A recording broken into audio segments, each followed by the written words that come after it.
Olá, sou Vanderlei Dutra, estamos no Estúdio Parque do Grupo Otimoneiro, que fica aqui no território Coworking, a 2 quadras do Parque Getúlio Vargas.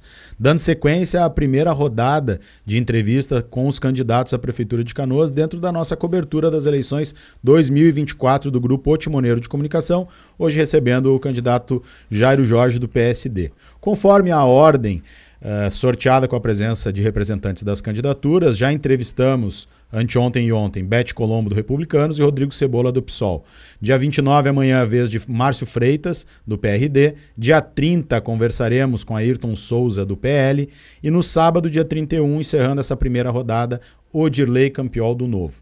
Ainda teremos entre 9 e 14 de setembro uma rodada de entrevistas com os candidatos a vice-prefeito e uma nova rodada com os candidatos a vice lá para o final de setembro. E em 2 de outubro, na semana final de campanha, o último debate eleitoral de Canoas que o Grupo Otimoneiro vai promover junto com o Nila Salle lá no campus, numa área do multicultural, naquele espaço aberto envidraçado no meio do campus, uma experiência também junto com a comunidade acadêmica. E você vai poder acompanhar com transmissão ao vivo aqui nas nossas redes e também no canal OT Play do YouTube. Além disso, em nossas redes sociais, a gente está fazendo a cada 2 dias questões para cada candidato responder em 40 segundos. São oportunidades para você ver no mesmo vídeo, no mesmo bloco, todos os candidatos respondendo de forma direta e resumida cada questão. Então, se está chegando aqui no nosso Instagram pela primeira vez, já começa a nos seguir. E se está passando pelo nosso canal no YouTube, te inscreve e ativa o sininho para que todo conteúdo novo você seja avisado na tela do seu celular com uma notificação. Cada uma destas entrevistas aqui tem em torno de 40 minutos. O nosso bate-papo vai ter 40 minutos, que a gente vai cronometrar, com transmissão então pelo Instagram e depois fica gravado lá no YouTube. O tempo começa a contar agora. Estamos recebendo então Jairo Jorge da Silva, 59 anos, é jornalista, foi vereador de Canoas aos 26 anos entre 1989 e 92, está no seu 3º mandato de prefeito de Canoas, buscando sua 2ª reeleição. Antes de ser eleito a primeira vez prefeito em 2008, esteve ainda no Ministério da Educação e chegou a assumir como ministro interino e foi também pró-reitor da UBRA, Universidade Luterana do Brasil aqui de Canoas. Seja bem-vindo, candidato, obrigado pela presença. Obrigado, Vanderlei, pela oportunidade, um carinho muito grande pelo Jornal Otimoneiro, conheço de muitos anos, Canabarro Trois foi uma grande figura, grande profissional. Dr. Jorge Weck foi nosso deputado federal também, sempre foi um grande defensor e garantiu que este veículo estivesse aberto. Então, a minha saudação de poder estar aqui, eu sou um dos veículos, acho que o mais antigo da nossa cidade, e obviamente tem uma linda trajetória, sempre em defesa do município de Canoas. Obrigado. Candidato, como eu fiz com os demais e vou fazer com os próximos, eu quero começar pedindo que tu lembre e conte um pouco da tua vivência em relação à enchente. Como é que a enchente te pegou, como é que foi vivenciar ela e como é que foi a atuação também, porque esse, claro, é um assunto que os canoenses querem saber e continuam debatendo muito nessa eleição. Veja, Vanderlei, começa efetivamente no dia 27 de abril. Eu recordo bem, eu estava saindo do Prefeitura na Rua, última edição que nós fizemos, o sábado anterior da tragédia, e eu recebi um telefone da Estel Cias, que é um excelente, talvez a melhor meteorologista do Rio Grande do Sul. Ela trabalha para a Prefeitura desde 2013, já há 11 anos, e ela me informou, e também ao José Fortunati, que foi prefeito de Porto Alegre, que é o secretário do Clima, do Escritório de Resiliência Climática, de que havia possibilidade de chuvas de 150 a 200 milímetros. Veja, isso significa uma chuva de 2 meses em 4 dias. E a partir dali nós já começamos a nos preparar, seja no dia 27, seja no dia 28, visitando as casas de bombas, organizando as equipes, preparando. As chuvas começaram ali já na segunda, na terça, dia 1º, muita chuva. E eu recordo exatamente no dia 2, de manhã eu fiz uma reunião com os vereadores, todos, independentes da posição do governo, exatamente sobre o medo que eu tinha de que a água passasse por Mato Grande e invadisse Harmonia e Matias, o que acabou ocorrendo na manhã do dia 3, ou seja, um dia depois do que eu fiz essa reunião, e pedindo a eles o apoio, porque eu penso que essa é uma hora de união, não hora de disputa, de mentiras, de fake news, né? Eu fiz esse apelo, nem todos foram, alguns foram, né? Mas, enfim, é um respeito a todos. Mas eu realizei na Câmara essa reunião com o presidente e com mais um conjunto de vereadores.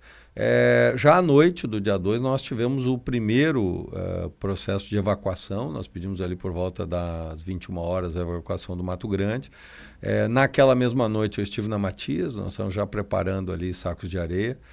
Já no dia 2 também nós tivemos na Rio Branco, aliás, estivemos juntos lá, você fez uma transmissão ao vivo. Nós fizemos uma contenção ali na Cassol, né? E conseguimos ali, depois de muito trabalho, caminhões e pedras e sacos de areia, conseguimos fazer uma contenção. Essa contenção, eu inclusive gravei um vídeo, né, falando que era 1h e 15 minutos, que a gente tinha conseguido fazer a contenção. Eu falei a verdade, né? Não era necessária evacuação naquele momento. Às 7 horas, entre 7 e 7h30, essa contenção ela não segurou, começou novamente o vazamento de água. Às 8h e 37 minutos, eu fiz uma live pedindo a evacuação da Rio Branco. Tão logo eu terminei, eu fui chamado na Matias porque a água estava passando por cima do dique.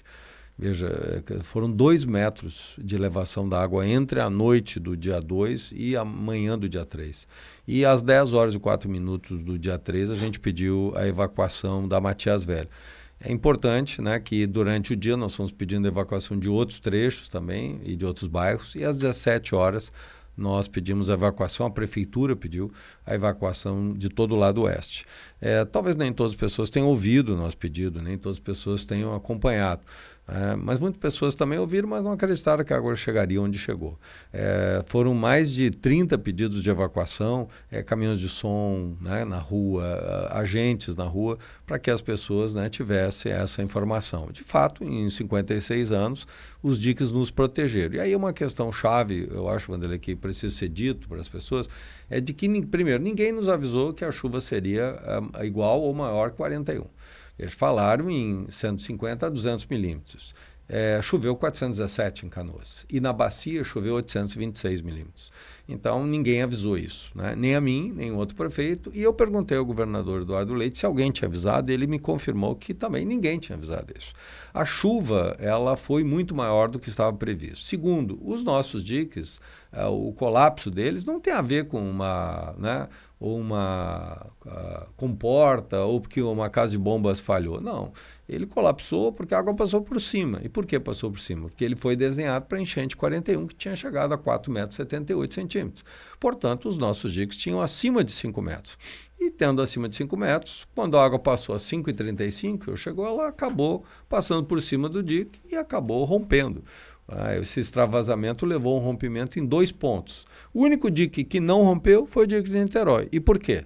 Exatamente porque lá nós tínhamos feito, né, uma estrada e para fazer essa estrada nós aterramos 1,30 m. Ao aterrar 1,30 m, faltou 30 centímetros para a água passar por cima, mas não passou. E, portanto, não rompeu o dique de Niterói, não inundou Niterói, não inundou a Vila Fernandes, não inundou Nossa Senhora das Graças, parte de baixo, e não inundou a base aérea. Então, isso prova que exatamente, né, o que se a gente fizer o que foi feito em Niterói, nos outros bairros, nós vamos ter resultado. Mas, efetivamente, nós passamos todo esse desafio, procuramos, né, trabalhar, fazer o possível, né, e mais, né, trabalhar com os voluntários. Foram milhares de voluntários, e eles foram muito importantes. Sem eles a gente não teria tido, né, digamos, né, o resultado que nós chegamos, porque foram 31 óbitos, o que é uma tragédia. Se fosse uma pessoa só já seria uma tragédia. Mas comparado, por exemplo, com New Orleans, que é uma cidade que rompeu diques também, nos Estados Unidos, lá em 2005 com Katrina, lá foram 1.380 óbitos, né? A gente vê que efetivamente a evacuação, a ação dos voluntários foi fundamental para que essa tragédia não fosse ainda maior. Essa questão dos avisos para evacuação, eles acabaram se tornando centrais, tanto que eu lhe perguntei e o senhor já fez até uma linha do tempo dos avisos, porque foi muito central, né? Eu gostaria que o senhor explicasse de que forma se constitui essa decisão, né? Tecnicamente, quantas pessoas, como é que se dá essa decisão, como é que se deu essa decisão, né? De evacua, não evacua, para as pessoas entenderem isso, e se o senhor faria algo diferente, e quais as suas ideias para isso, para o futuro, claro. Primeiro, nós tínhamos um comitê de crise, continuamos isso com a presença do Ministério Público, com a Defensoria Pública, com a Brigada Militar, com os bombeiros, com a Polícia Civil, com o Exército, com a Força Aérea. dizer, todas as forças vivas estavam ali, e nesse comitê de crise, nós tomamos as decisões, desde o primeiro momento. Então, essas decisões foram tomadas e sempre à luz das informações, seja dos meteorologistas, seja dos engenheiros, né? A contenção que nós fizemos na Cassol, por exemplo, só para você dar uma ideia, é a mesma contenção que tinha sido feita pelo prefeito Lagran em 1981 e que deu resultado.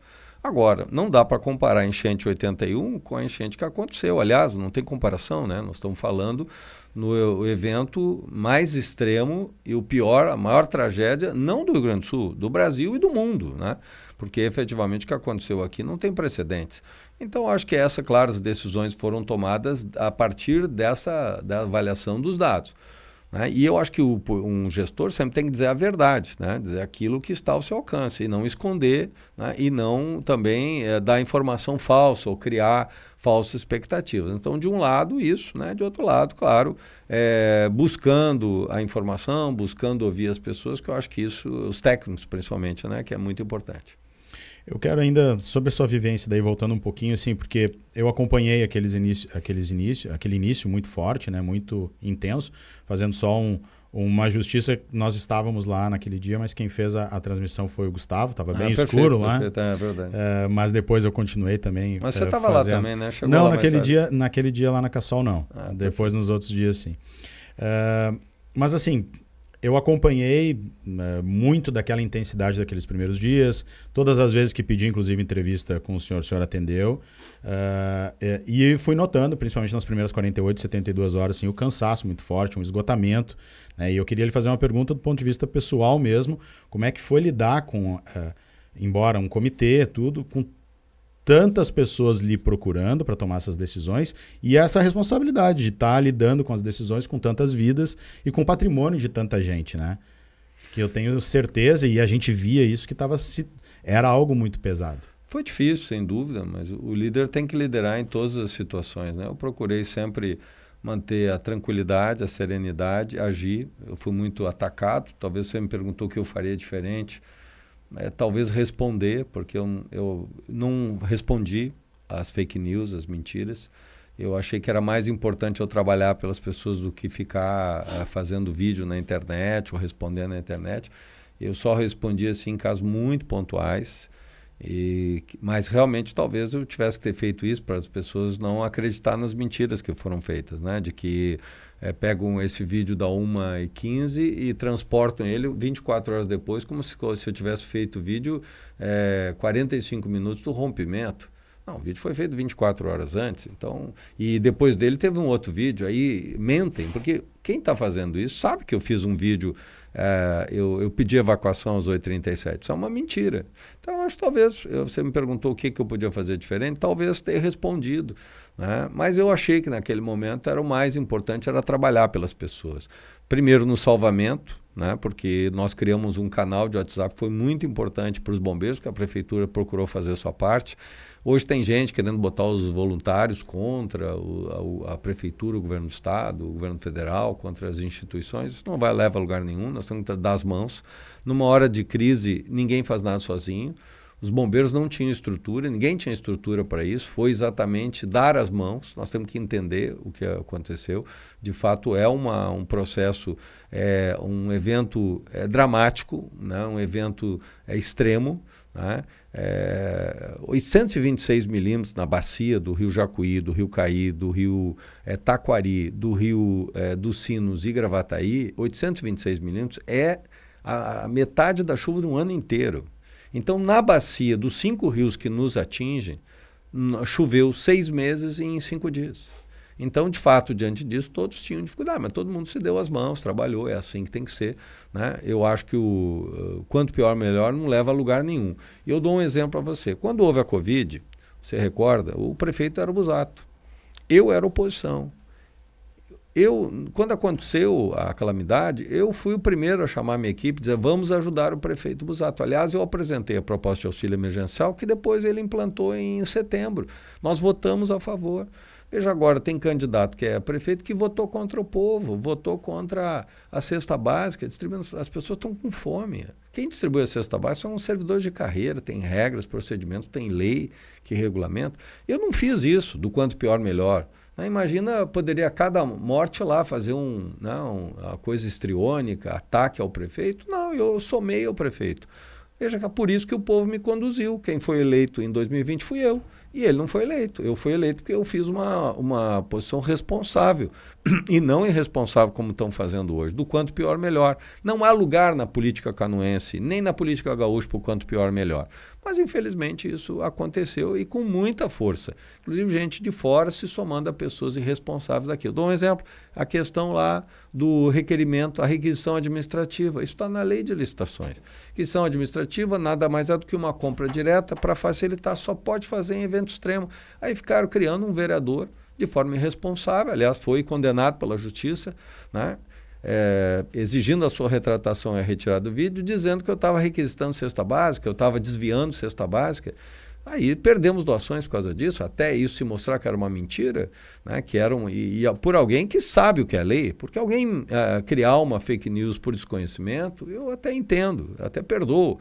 Agora, uma pessoa fazer algo sabendo que é uma mentira é algo que prejudicou a cidade. Então, esse ambiente hostil foi muito difícil e isso desgastou muito, porque você já tem a dor, a tragédia, a dificuldade. Aí você cria uma fake news, como eles fizeram, Vanderlei, de colocar lá que eu teria sofrido um ataque, eu teria sido agredido. Pegaram uma assembleia de professores de Fortaleza e jogaram isso para a população como se fosse uma agressão. Isso foi em Fortaleza, no dia 4 de abril de 2024, uma briga entre professores. Tem nada a ver com Canoas. Então, mentiras, mentiras, mentiras. Aliás, o pensamento do Goebbels, né? Que era o publicitário do Hitler. Você repete 1000 vezes uma mentira para ela se tornar verdade, mas não vai ser verdade não, continua sendo mentira.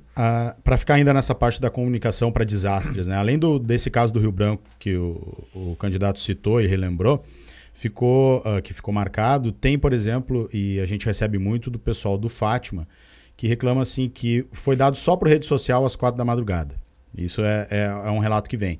De que forma o senhor propõe para os próximos 4 anos para que avisos e a comunicação, não só dessa parte emergencial, mas de toda uma crise de tragédia, sejam feitos de forma mais eficiente? É importante lembrar que às 5 horas da tarde, talvez as pessoas não tenham ouvido, mas a prefeitura pediu a evacuação de todo o lado oeste. O Fátima, Cerne, Harmonia, 5 Colônias, né? Matias, Rio Branco, Mato Grande, São Luís, são o lado oeste. Então, o pedido foi feito. Talvez as pessoas não tenham ouvido, talvez. Né? Talvez não tenham ouvido a Rádio Gaúcha, talvez não tenham ouvido as redes sociais, talvez não tenham visto a minha rede social, mas foi feito o pedido. Mas o que mostrou? Que é insuficiente, certo? Algumas pessoas de fato não ouviram. Não ouviram o caminhão de som, não ouviram as redes sociais, ou não ouviram até os veículos de comunicação. Por isso, está no meu programa de governo, porque a gente tem que aprender também com o que deu certo e o que deu errado, e avançar. Está um sistema de alarme sonoro, né? Nós vamos fazer um projeto piloto com o governo federal, serão 11 cidades brasileiras, que é um disparo de SMS, então você não precisa credenciar. Todos os celulares que estiverem ativados na cidade naquele momento, que estiverem ligados às estações de rádio base, vão receber um alerta através do SMS, que a gente sabe que pode não ter internet, mas vai receber. Então, ele é um sistema. Mas, além disso, eu acredito que é preciso a gente ter um sistema de alarmes sonoros. E nós temos escolas, nós temos unidades básicas de saúde, nós temos praças, nós temos equipamentos públicos espalhados por toda a cidade. Então, um sistema de alarme que não só enchente. Nós tivemos, vamos pensar aqui, desde 2011, nós tivemos, né, um temporal muito sério, né? Nós tivemos ali uma espécie de um furacão, né, um tornado, para ser mais preciso, que atingiu a Estância Velha em 2011. Em 2012 nós tivemos um tornado que atingiu Berto Círio, a rua Berto Círio, toda aquela região da São Luís. Nós tivemos em 15 de outubro de 2015 uma chuva de granizo, sem precedentes, 50 mil casas foram atingidas. Basicamente, Niterói e Rio Branco foram duramente afetados porque as pessoas perderam seus telhados. O granizo destruiu a cidade e nós tivemos muita chuva. Nós tivemos muitas chuvas em 2016, nós tivemos 7 episódios de chuvas extremas. Veja, nós tivemos lá em 2021, nós tivemos um período muito intenso e uma microexplosão, que devastou um lado da cidade, né? Afetou, deixou um rastro de devastação. Nós tivemos em 23, nós tivemos chuvas intensas. Então, tivemos a microexplosão em 22, perdão, depois em 23 chuvas em junho, setembro e novembro, e nós tivemos agora em janeiro um temporal que deixou sem luz a cidade 2, 3 dias. E agora, para completar essas enchentes. Veja, eu falei de quantos eventos extremos. Foram inúmeros. Então, nós temos que ter um sistema que vai continuar. Isso vai... o relógio da natureza, ele acelerou. A chuva de 41, ou aquilo que choveu em 41, só aconteceria de 370 em 370 anos. Essa era a recorrência.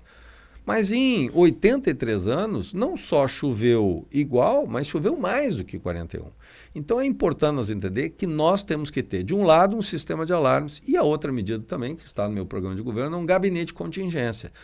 Se eu propusesse há 4 anos atrás que a gente tivesse 100, 150 bombeiros civis, socorristas à disposição da prefeitura, muita gente não entenderia isso, mas hoje é absolutamente necessário. Nós temos que ter socorristas, nós temos que ter bombeiros civis à disposição. Por exemplo, a prefeitura tinha um barco que eu havia emprestado para os bombeiros lá em Taquari, o barco, né, sofreu um acidente, eles estavam reparando. Quando aconteceu o episódio, o único barco que a prefeitura tinha estava com os bombeiros em conserto. Nós não tínhamos nenhum barco.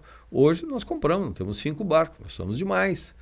Mas já estamos nos preparando. Então, um gabinete de contingência, que é uma força-tarefa, são servidores, que tem que ter a memória, portanto, de tudo que aconteceu, para que a gente possa, com um plano de contingência, também vamos montar um plano local de ação climática, que nós estamos fazendo com o ICLEI, esse é um projeto que já começou há bastante tempo, ainda no governo do prefeito Busato, foi feito um inventário dos gases de estufa, na época a vice-prefeita Gisele Weck liderou esse processo.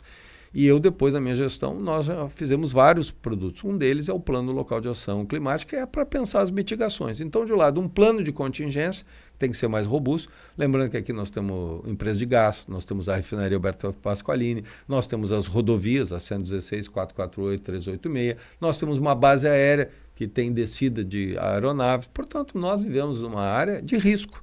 E, para isso, nós precisamos ter esse gabinete de contingência e um sistema de alarmes. O assunto, né, para a gente dar um encerramento ainda sobre a proteção contra enchentes e essa questão toda, eu gostaria de lhe perguntar das medidas diretas, assim, do que vai ser feito no sistema de proteção como um todo.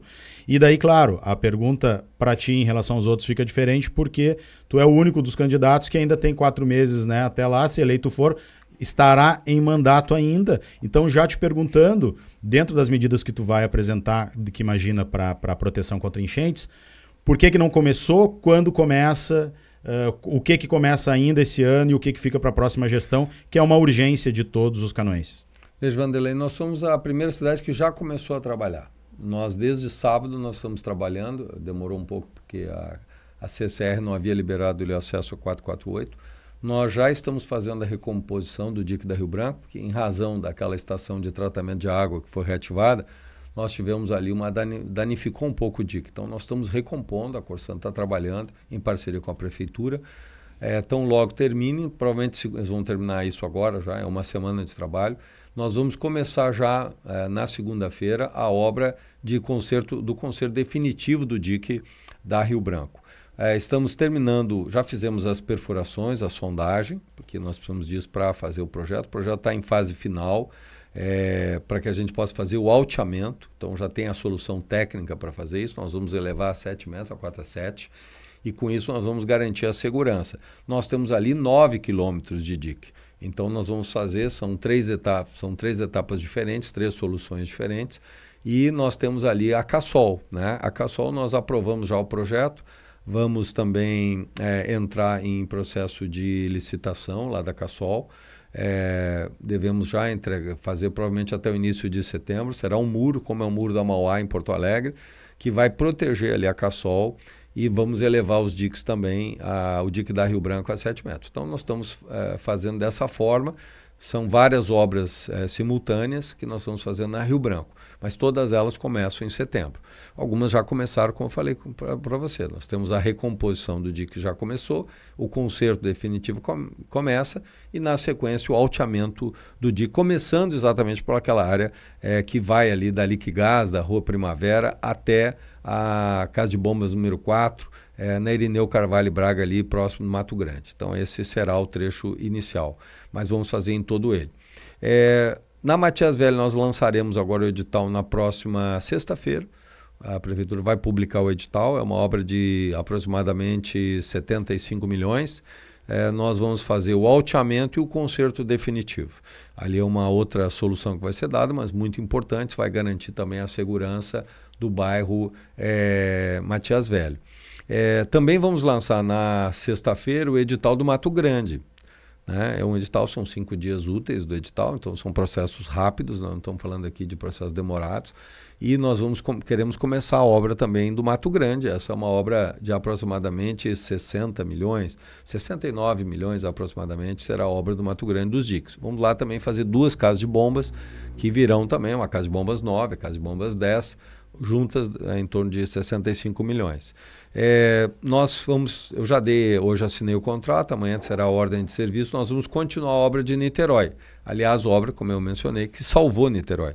Então, esta obra será continuada, vamos fazer mais 1 quilômetro de estrada e eu estou já negociando com o governador Eduardo Leite, são recursos do Estado, para nós levarmos até Cachoeirinha. Portanto, são mais 2,5 quilômetros que nós vamos fazer até Cachoeirinha e dessa forma nós vamos ter uma proteção total à base aérea, total a Niterói, a Vila Fernandes, Nossa Senhora das Graças e também com isso uma nova via de acesso, ligando lá a BR-116 até a Cachoeirinha e que é, portanto, uma estrada nova.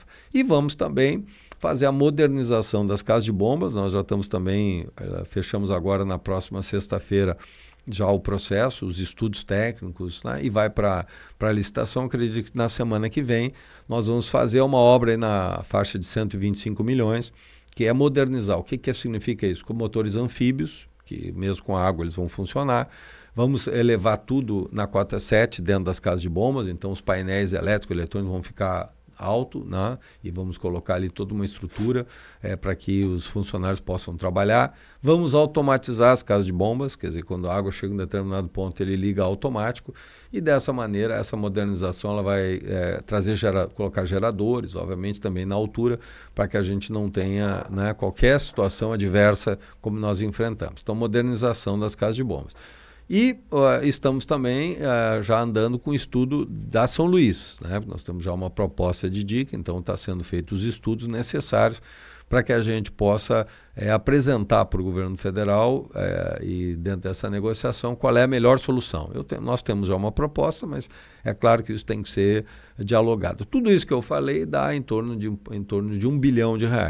Nós já, né, demos a palavra do governo federal de 990 milhões, o governo estadual vai aportar 50 milhões, que envolve a obra ali da Niterói, e nós temos aí em torno de 70 milhões, que é uma parceria com a Corsan, que são recursos que nós temos na Corsan garantidos. Então nós vamos começar as obras, e esse total de mais de 1 bilhão nos permite fazer esse grande cinturão de proteção à cidade, que são mais de 40 quilômetros de diques que nós vamos estar erguendo ou fortalecendo para que a cidade seja protegida. Não dá para esperar. Não dá para esperar porque nós podemos ter chuva agora, setembro, outubro, novembro, né? Embora nós estamos entrando num processo de El Niño, onde tem seca no sul e chuva no resto do país. O El Niño é muita chuva aqui e seca no resto do país. Então, mas mesmo assim nós temos que estar preparados. E pressa também porque nós estamos numa calamidade. Na calamidade você tem capacidade de fazer mais rápido. Então, nós não podemos esperar. Então, diferente de outros, né, eu não estou falando aqui que vou fazer estudos, não. Nós estamos falando aqui do que nós vamos fazer agora. Eu queria que é isso que a perguntar população isso, precisa. Tirando São Luís, que tem que fazer estudos, isso tudo que o senhor falou, agora em setembro saem os editais, mas as obras já estão previstas para começar? Ou vai fazer projeto executivo, todo aquele trâmite ainda? Alguns têm processos que são processos integrados, né? Por exemplo, o Mato Grande já tem um projeto executivo, né? No caso, por exemplo, da conserto do dique da Rio Branco, o projeto já foi apresentado, foi analisado pela nossa equipe e começa segunda-feira a obra. Então é claro que tem um tempo de maturação, mas tem obras que já vão começar. Nós estamos vendo e queremos que todos comecem em setembro. Isso é importante para a cidade, né? É importante para a população. E é um processo que está sendo feito em tempo recorde. Né? Enquanto as outras cidades estão discutindo o que vão fazer e nem sabem o que vão fazer, nós sabemos o que vamos fazer. Então hoje nós somos a primeira cidade a começar com o trabalho nos diques, porque fomos a cidade mais atingida e porque eu sei o que preciso fazer e sei fazer o que é necessário. Né? Eu sou prefeito pela terceira vez, eu tenho experiência, assim como o prefeito Lagranha viveu as enchentes de 64, 66, 67 e construiu os diques 68, eu, como prefeito, também, né, vivendo tudo que eu vivi, eu estou preparado para fazer as obras que a cidade precisa. E vai começar agora e vai continuar agora, diferente de outros. Né? Vejo um rompimento agora, uma ruptura, é um ano para alguém sentar e avaliar o que vai fazer. Canoas não pode perder 4 anos. Canoas não pode também mergulhar numa aventura de pessoas que não têm experiência de gestão, né? São neófitos na gestão. Eu tenho uma experiência, eu quero colocar a população, né, toda a minha experiência, toda a minha energia, encerrar o meu ciclo, né, como prefeito de Canoas, né, na política, que é muito importante, dar essa contribuição, 4 anos de muito trabalho para a gente reconstruir. Porque eu acho que essa é a janela que a gente tem, porque você sabe muito bem, Vanderlei, vai ter a reforma tributária. E aí Canoas vai perder a arrecadação, é o município que mais perde no Rio Grande do Sul, é um dos municípios que mais perde no Brasil, porque tudo aquilo que é produzido aqui hoje, na origem, a refinaria Alberto Pasqualino, o petróleo, a gasolina, a nafta, vai sair daqui e vai para o destino. Então nós vamos perder 300, 400 milhões com a reforma tributária. É muito dinheiro para quem arrecada 2 bi. Você perder 400 milhões é 20% da sua arrecadação. Então nós temos que preparar a cidade e aí não dá para ter aventureiros, né? Quero lhe perguntar sobre habitação. A enchente ela movimentou a cidade, misturou assim os bairros, né? Muitas pessoas inclusive descobriram só na enchente agora que muitos conterrâneos eram pobres, viviam de forma precária. É também uma possibilidade de reconstruir a cidade de uma forma diferente. E tem muita gente ainda que está morando em cima de dique, né? Coisa que não se falava mais, porque estava, de certa forma, invisibilizado, né? Em áreas de risco. E agora a gente teve ainda as moradias que foram afetadas. E eu queria te perguntar se já tem um balanço também do que foi afetado ou não, se isso está em estudo, e quais são as propostas para a área habitacional para os próximos 4 anos. Veja, nossa proposta são 5 mil residências, né? Nós já fizemos, são 5 mil residências, já conseguimos 3.400. Já havia conquistado, quando eu retornei agora em abril, 400, né? São conjuntos habitacionais, são residências Minha Casa Minha Vida, e o governo federal nos deu 3 mil. Então nós temos hoje 3.400, mas nós queremos 5 mil para que a gente possa, com isso, atender a população. Nós estimamos 3.500 casas que são afetadas e em torno de 1.500 famílias que precisam ser reassentadas, porque moram hoje fora do cinturão de proteção e nós precisamos dar uma solução. Então esse é o grande esforço nosso habitacional. Essas 3.400 é o começo, mas nós vamos buscar os outros 1.600, né? Temos também hoje uma parceria com o governo estadual, temos aí em torno de 300 casas que estão em discussão e que já começaram as obras, mas nós queremos buscar outras alternativas. Eu também tenho discutido com o governo federal um auxílio, a ideia de um auxílio reforma, isso ainda não está ainda definido, mas eu entendo que é necessário para a população. Muitas pessoas, não é que a sua casa deu perda total, é que ela não consegue voltar para casa porque ela precisa de reforma. E as pessoas não conseguem retomar por isso. A prefeitura está apoiando, né? Já fizemos mais de 2.500 vistorias, agora credenciamos 40 escritórios de engenharia e arquitetura profissionais que estão fazendo essa vistoria, são engenheiros, são arquitetos, que a prefeitura credenciou para que eles possam dar os laudos. E dessa maneira nós queremos chegar rapidamente a esse número para que a gente possa ter, digamos, os dados e pedir aquilo que a população precisa, até porque há uma garantia do governo federal de quem perdeu a sua casa, perda total, está inabitável, que haverá o direito e receberá uma casa, uma residência. Então, dessa maneira, nós queremos acelerar.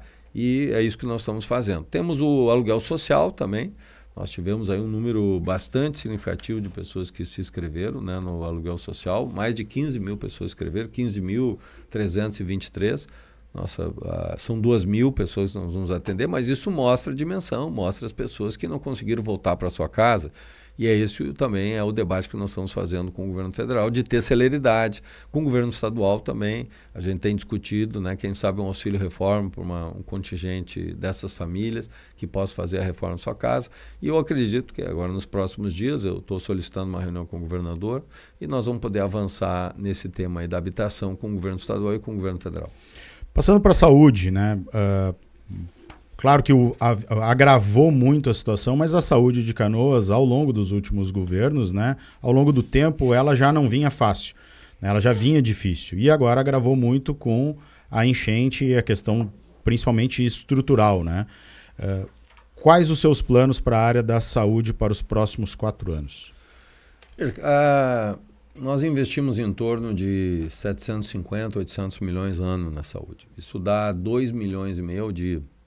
Então é um recurso muito significativo, mas que não tem o resultado que nós desejamos, que a população hoje não tem uma saúde à altura do que ela precisa e do que ela merece. Então nós temos que ter um choque de gestão, que é exatamente o que eu estou apresentando para a população, que passa primeiro pelo Canoas Mais Saúde. Canoas Mais Saúde não é só o uso, né, do WhatsApp, né, do telefone, para marcar consulta. Isso vai nos permitir ter um controle melhor das consultas, dos ativos, nos médicos, dos horários. E com isso a gente também entender as demandas, né? O que efetivamente é maior. Por exemplo, hoje nós temos uma fila de 4.300 consultas de cardiologia que nós não tínhamos em janeiro deste ano. Porque nós conseguimos zerar essa fila com a telemedicina, veja. Né? De uma forma absurda, foi cancelado o contrato e ficamos sem nada, sem neuropediatra, sem neurologista, sem dermatologista, sem cardiologista. Então, nós vamos, de um lado, o Canoas Mais Saúde, que é um gerenciamento com inteligência artificial, você ter, digamos, um gerenciamento, né, da vida, inclusive do paciente, porque muitos pacientes faltam, então o aviso prévio, um dia antes, 4 horas antes, se ele ser avisado. Se ele não foi, nós temos uma inteligência que possa cobrar da pessoa, por que não foi. A gente precisa também, as pessoas que muitas vezes têm diabetes, pressão alta, não vão no médico, ou uma cidadã, mulher que precisa fazer a sua mamografia. Hoje é uma briga para fazer uma mamografia, uma briga para fazer um exame, porque nós temos que inverter isso, tem que ter um cuidado, uma linha de cuidado, né, para que a gente possa monitorar se essa pessoa fez ou não fez o exame. Quer dizer, se importar com as pessoas, isso é um número, né? Então, é o que eu chamo de um plano popular de saúde, é isso que eu quero implantar, ver o SUS como um plano popular de saúde, onde a gente possa efetivamente olhar pessoa a pessoa. E isso passa pelo Canoas Mais Saúde, marcar pelo WhatsApp as consultas, exames, procedimentos, passa, de outro lado, pela telemedicina. Foi um sucesso a telemedicina. A minha ideia é implantar em todas as 28 unidades básicas de saúde, não apenas em 6, nós tínhamos em 6. Deu certo, vamos aplicar em todas. Vamos retomar também o Saúde em Casa, que entregava medicamentos para as pessoas, para os idosos. Tinha mais de 2.500 idosos que recebiam e acamados. Então vamos retomar esse programa, inclusive com a entrega de fraldas geriátricas. Porque o idoso às vezes é complicado para ele até a família, acompanhar ele até a farmácia básica. Então vamos voltar com esse programa. Um outro também projeto para que a gente possa zerar essa fila, nós temos hoje, claro, não só um recadastramento, como nós fizemos e vamos voltar, vamos concluir o que eu não consegui concluir no ano passado, nós vamos refazer isso, mas vamos também fazer os mutirões necessários. Precisa de cardiologia, precisa de cardiologista, precisa de dermatologista, precisa de endócrino. Vamos buscar esse mutirão, bem como também exames, né, consultas de especialistas, com exames e cirurgias, né? Então, esse grande mutirão, já estamos fazendo isso. O Hospital Universitário hoje avançou muito, né, tem feito muitos mutirões, tem feito procedimentos. Nós queremos reabrir o nosso hospital de pronto-socorro já parcialmente agora no dia 30 de setembro e vamos fazer isso. E totalmente voltando no dia 17 de dezembro, quando ele completa 19 anos. Né? Ele foi inaugurado no 17 de dezembro de 2005 pelo prefeito Marcos Ronchetti, a quem eu dei o nome do hospital em reconhecimento a ele, né, que foi o criador e que construiu essa grande unidade hospitalar. Então vamos retomar o hospital. Isso também recoloca o Gracinha, que é o nosso hospital, Nossa Senhora das Graças, Hoje tem 2 hospitais dentro de um, né? Nós temos no Hospital Nossa Senhora das Graças o pronto-socorro junto, então essa volta à atividade do hospital é muito importante. Vamos reativar também as nossas 2 UPAs, queremos ainda agora no mês de setembro ou início de outubro no máximo, nós voltarmos às nossas UPAs. Nós já temos a UPA de Niterói funcionando, a UPA da Guajuviras, na Boqueirão, funcionando. Vamos retomar a da Matias, ali na Rua Caçapava, e a UPA Rio Branco, que fica ali na Rua Cairu, nós vamos também retomar. Então, dessa maneira, recuperando as estruturas de saúde. E também, através do Fila Zero, esse grande mutirão para que a gente possa atender. E, por fim, uma última proposta, 2 propostas que nós temos aí na saúde, para que a gente poder dar essa virada na saúde, é o Canoas Mais Azul, que é para as crianças, né, autistas, através do CERTEA, quer dizer, fortalecendo médicos, então, neuropediatra, psiquiatra, fono, né, terapeuta ocupacional, ou seja, um conjunto de profissionais, mais robusto atendimento para atender as mães. E também o Projeto Esperança, que são psicólogos, psiquiatras, né? As pessoas estão muito tristes, em luto, perderam tudo, é preciso ter um apoio nesse momento tão grave da cidade. Então, essa volta por cima que nós queremos dar na saúde. Deixa eu lhe fazer uma última pergunta para sobrar ainda um tempinho para o senhor dar a sua mensagem final sobre transporte público e mobilidade. Nós estamos agora com tarifa zero, né? Algumas cidades do país já adotaram. Eu gostaria de lhe perguntar, o senhor ainda pensa no aeromóvel ou vai ser esse modelo que tem agora? E se a tarifa zero é algo que pode ficar? Já é uma experiência que nós estamos fazendo, não houve um aumento significativo, né? Mas nós vamos mudar o sistema. E isso permitirá no futuro, até se for esse o caminho, ser adotado. Hoje não funciona só é possível a tarifa zero porque nós estamos fazendo uma espécie de intervenção, um processo de requisição administrativa, que é o caso. Mas nós vamos fazer uma licitação, já está andando, uma consultoria, uma empresa de Curitiba, foi a grande vencedora do processo licitatório, eles já estão fazendo. Eu queria fazer 4 empresas, eles me convenceram que tem que ser 2, uma do lado oeste, uma do lado leste, e uma terceira que vai ter o transporte seletivo. Eu estou defendendo o modelo que existe hoje em Cachoeirinha, que é um aplicativo, né, uma mistura de Uber com ônibus, é um aplicativo para ônibus, e que está funcionando muito bem lá e que pode funcionar muito bem em Canoas. E vamos, com isso, ter não mais recebendo pela passagem, porque hoje, se tem poucos passageiros, eles não trabalham, eles não atendem, né? Eles acabam não fazendo isso. Então, nós vamos fazer por quilômetro percorrido. E, dessa maneira, garantir os ônibus, e a bilhetagem eletrônica ficará com a prefeitura. E, dessa forma, a prefeitura pode analisar no futuro qual é o melhor caminho. Por fim, eu gostaria que o senhor desse uma mensagem final livre para os eleitores aqui nessa Câmara, por favor. Os canoenses que me acompanham conhecem a minha trajetória. Eu entreguei 1.250 obras, são 5.899 casas, são 542 ruas, são 25 escolas. Eu fui o prefeito que mais escolas construiu na nossa cidade. Obras que vieram do orçamento participativo, da participação. Eu sou o prefeito do Prefeitura na Rua, atendendo 370 sábados, ou do Prefeitura na estação, bem cedinho na estação do trem.